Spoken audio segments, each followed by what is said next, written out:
My wife said on the day she won $8. 5 million. We were never meant to last. Noah. She changed the locks, took the money, and told me to disappear. I just smiled, because the prenup clause she forgot about was already working in my favor. Look, 3 weeks ago I thought I knew exactly who I was. Noah Carter, 35, guy who owns a small boat repair shop here in Charleston. Nothing fancy. Just honest work, fixing up fishing boats and pleasure craft for folks around the harbor. My wife Sophie was a marketing director for this big construction company called Whitmore Holdings. Her family owns it, actually. Old Charleston money, the kind that looks down on people who work with their hands for a living. When we got married 3 years ago, her father Thomas made me sign this prenup that was thicker than a phone book. All their family wealth, trust funds, the whole empire stays separate. I didn't care. Honestly, I was head over heels in love, and figured I had never need their money anyway.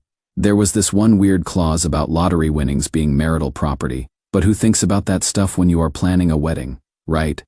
So here is what happened. Sophie calls me 3 weeks ago, absolutely breathless. She goes, "Noah, you are not going to believe this. I just won $8.5 million. I am thinking she is joking at first, but no. She bought this ticket on her lunch break using our joint debit card. Same account we use for groceries and gas and everything else. The account I have been putting half my shop earnings into for 3 years. At first I am over the moon, right? I am talking about paying off both our parents' mortgages, maybe taking that trip to Ireland we always talked about, setting up college funds for my nephews, normal stuff couples dream about. But Sophie, she got weird fast. Really weird. She starts talking about keeping it quiet, not telling anyone, especially not my family. She is having these hushed phone conversations with lawyers I have never heard of, not our regular financial guy, but new ones from her father's firm. When I ask if I can sit in on the meetings, she actually says, "You would just feel out of place with all the legal talk." That should have been my first warning sign. Then last Friday, I come home from the shop, hands still covered in engine grease, and there is my suitcase sitting by the front door. The locks have been changed. Sophie's standing there in this designer dress I have never seen before, arms crossed, looking at me like I am some stranger who wandered into the wrong house. She goes, "Dad was right. We were never meant to last. I am filing for divorce." Just like that. $8.5 million and 3 years of marriage down the drain in one sentence. The condo we have been living in. Technically it is in Sophie's name because her daddy funded the down payment, even though I have been making half the mortgage payments for 3 years. Doesn't matter legally, my lawyer says. Thomas calls me the next day, and his voice has this cold edge I have never heard before. He says, "Walk away quietly, Noah, or you will regret it. You will always be that grease monkey from North Charleston.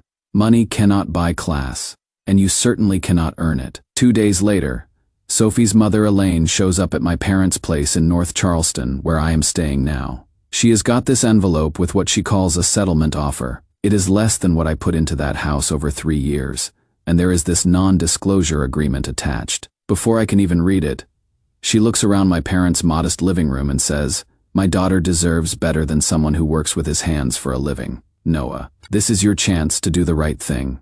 I am sitting in my childhood bedroom lying awake at 3 a.m. listening to tugboat horns on the Cooper River, wondering how the woman I loved could just throw me away the second she got rich. Dad's been leaving coffee outside my door every morning like I am still 17, and it is breaking my heart in a completely different way. But then something happened that changed everything. I am going through old paperwork, trying to get my taxes sorted, and I find my birth certificate and my mom's things. My mom passed 2 years ago, and I guess I never really looked at it carefully before. There is this stamp at the bottom, adoption pending, confidential order, adoption pending. I have lived my whole life thinking I was their biological son. That is when things got really interesting. This woman who used to work with my mom at the county clerk's office reaches out to me after hearing about the divorce through the grapevine. Small town. You know how it is? She tells me something that made my blood run cold. Before I was born, my mother worked as a secretary for Raymond Harlow. Raymond Harlow, who founded the original construction company that eventually became Whitmore Holdings. The same company Thomas Whitmore runs now. The same company that made Sophie's family rich. This woman, she whispers to me like she is sharing state secrets. She says there were always rumors that Raymond had a son out of wedlock, a child who disappeared from all records after Raymond died suddenly in a car accident. when I was just a baby. Now I am sitting here wondering if I am somehow connected to the very company that made the family who just destroyed my life. If I am Raymond Harlow's son, this could change everything. The prenup, the lottery money, Thomas's whole empire built on my father's foundation. But I don't know how deep this goes or what it means. Should I hire a lawyer outside Charleston where the Whitmore name doesn't carry so much weight? Should I dig deeper into this connection? Or should I just take their hush money and walk away? Because something tells me this story is just getting started, and the Whitmores have no idea what they have awakened. Reddit, what would you do? Update 1. So first things first, I drove up to Columbia and hired a family attorney who has never heard of the Whitmores. Clean slate, fresh eyes.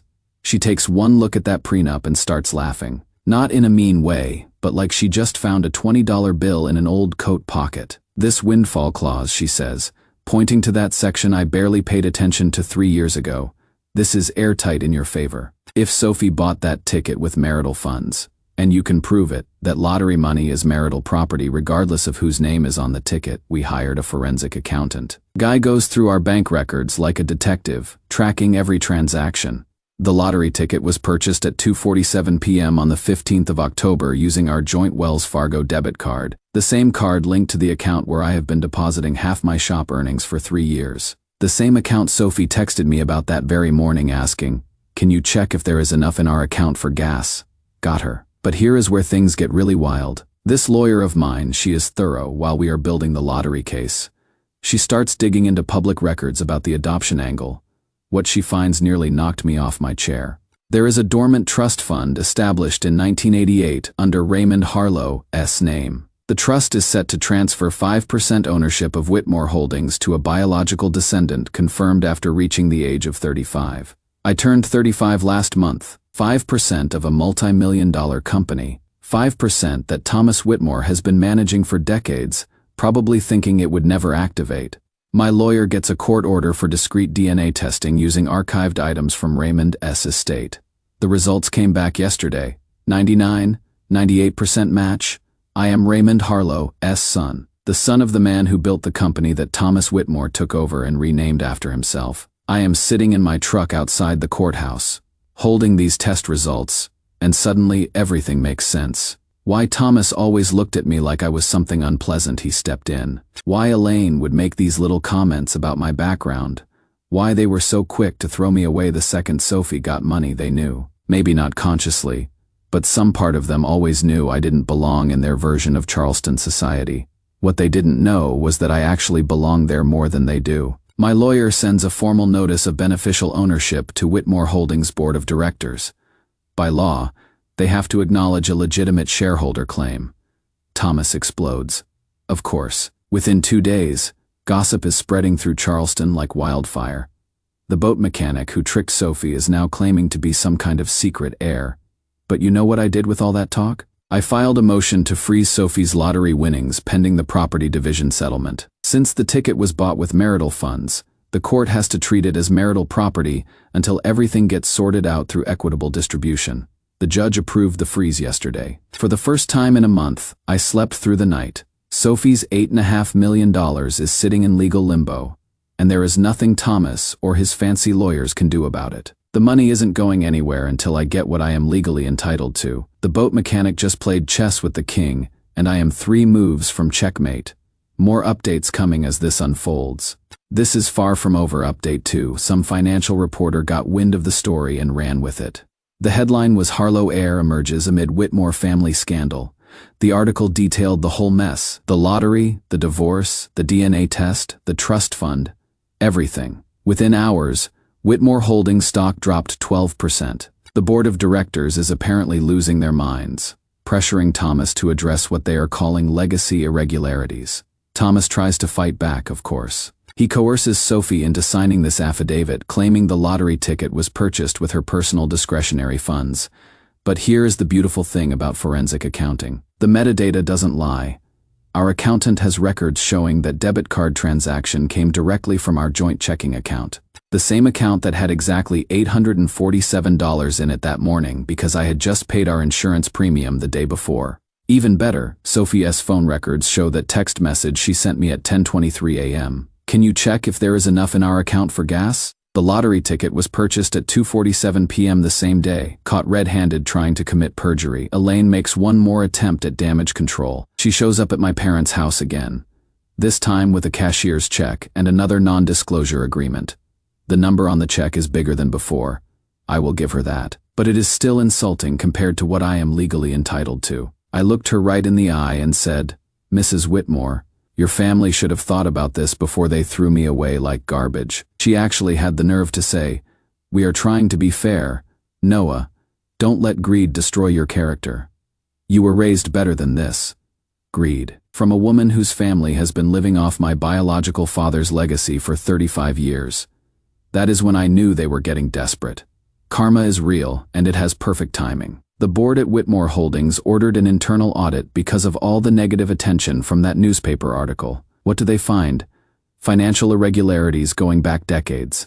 Thomas has been using company funds to pay consulting fees to shell companies he personally owns. Classic embezzlement scheme. The board suspended him pending a full investigation. Thomas Whitmore, the man who called me a grease monkey who couldn't buy class, is now facing potential criminal charges for stealing from his own company. Yesterday was our preliminary court hearing. My lawyer presents the evidence methodically. The prenup clause that explicitly covers lottery winnings.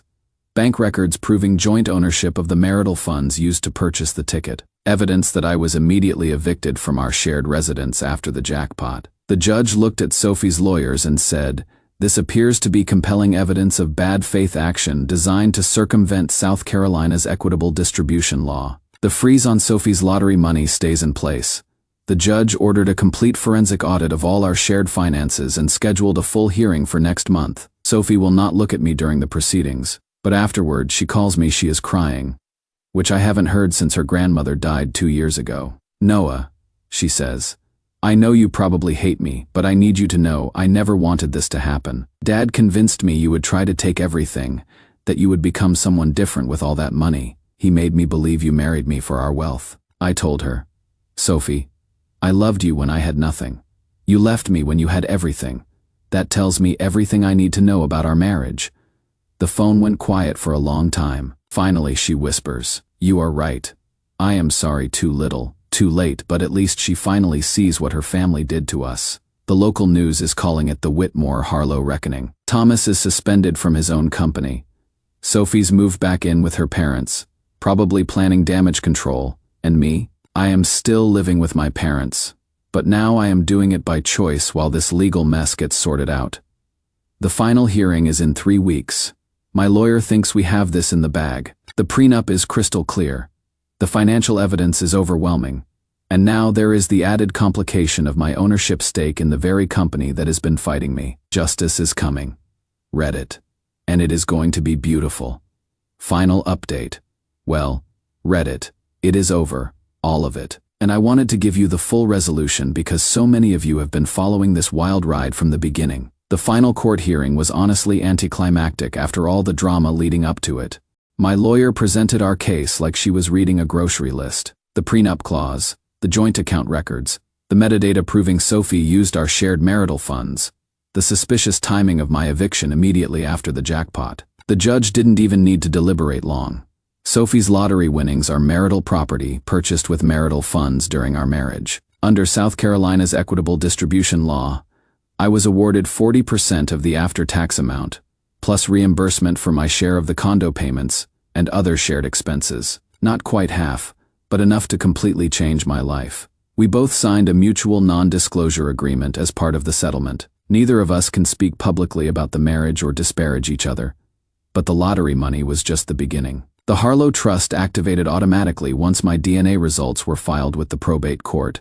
5% ownership stake in Whitmore Holdings, free and clear. Thomas fought it naturally, but the trust documents from 1988 were airtight. My biological father Raymond knew exactly what he was doing when he set it up. Now, here's the thing that would have surprised me 3 years ago. I didn't want to sit in boardrooms or play corporate politics with people who never respected me anyway. So I sold most of my shares to a vocational education foundation that provides training for blue-collar trades, welding, electrical work, marine mechanics. The kind of skills that built this city before people like the Whitmores decided they were above honest work. I kept enough shares to ensure I get quarterly dividend checks. but I am out of their business for good. The foundation is using the ownership stake to push for better worker benefits and apprenticeship programs. Raymond would have approved, I think. He started as a carpenter before he built his construction empire. As for Thomas, the internal audit found decades of financial impropriety. The board forced him into early retirement under investigation. Last I heard through Charleston's gossip network, he is facing possible criminal charges for embezzlement. Elaine disappeared from the social scene for over a year. When she finally started showing her face again, she looked like she had aged a decade. Sophie resigned from Whitmore Holdings and moved to Atlanta. Fresh start, I guess. A few weeks ago, I got a letter from her. Handwritten, not typed. She apologized for everything. Said she was in therapy trying to understand why she let her parents control her decisions. She ended it with, "You were always the only honest one in the room, Noah. I should have listened to you instead of them." I didn't write back. Some bridges burn completely, and that is okay. These days I am running Harlow Marine Works, expanded version of my old boat repair shop. I bought the property next door and hired 6 employees, mostly veterans and young people learning the trade. We do restoration work on classic wooden boats, the kind of craftsmanship that is becoming a lost art. The work is satisfying in a way that corporate shareholding never could be. I bought a modest house on the Ashley River, walking distance from my parents. Nothing fancy. Just a place where I can sit on the dock in the evenings and watch the sunset over the water. No mansion in the historic district, no country club membership, no debutante ball invitations. Just peace. I haven't started dating anyone yet. Trust takes time to rebuild, and I am focusing on building something real with my business and community. Maybe someday. But I am in no hurry. I have learned the difference between people who love you and people who love what you can do for them. The funny thing is, Thomas was right about one thing. Sophie and I weren't meant to last, but not for the reasons he thought. We weren't meant to last because she was willing to throw away 3 years of marriage the second money entered the picture, and I wasn't willing to be thrown away. They taught me that money equals power in their world, but my father, Raymond, the one who actually built what they inherited, he taught me something different through that trust fund. He taught me that legacy means taking care of people, not stepping on them. The Whitmores started this war when they decided I wasn't good enough for their daughter's lottery ticket. I finished it by proving I was more than good enough for my father's company. And I did it without losing who I am in the process. Sometimes the best revenge isn't revenge at all. Sometimes it is just building a better life than the people who tried to destroy you ever imagined possible. Thanks for following along, Reddit. This boat mechanic is sailing off into the sunset.